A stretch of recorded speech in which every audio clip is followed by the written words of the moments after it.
है, तो क्या ये इससे बड़ा है? क्या ये इससे बड़ा है? तो मैं यहाँ पर एक ही डिजिट लूंगा। केस में क्या था कि वहां पर दो, एक जो पहला डिजिट था वो 3 था और हम डिवाइड किससे कर रहे थे? 6 से। तो देखो ये इससे छोटा था, इसलिए हमने 2 डिजिट कंसीडर किया था। यहाँ पर हम एक क्यों करेंगे?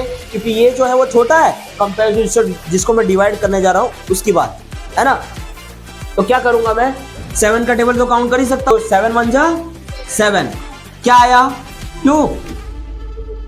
7 4 जा 28, माइनस करो 0 और 0। अब देखो, अब ध्यान से देखना, ये 2 0 आ गया, ये 8 आ गया, ये 7। अब 7 की बारी, 7 आ गया, देखना ध्यान से, 7 आया, 7 1 जा 7 0।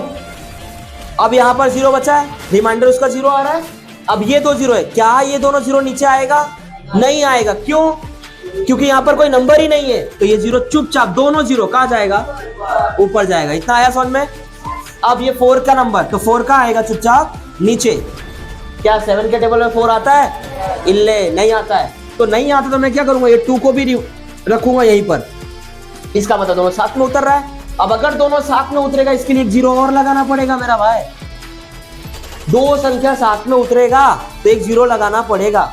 क्या करो? अब फिर से काउंट करो, 7 का टेबल काउंट करो, 42 से कम हो जाना चाहिए।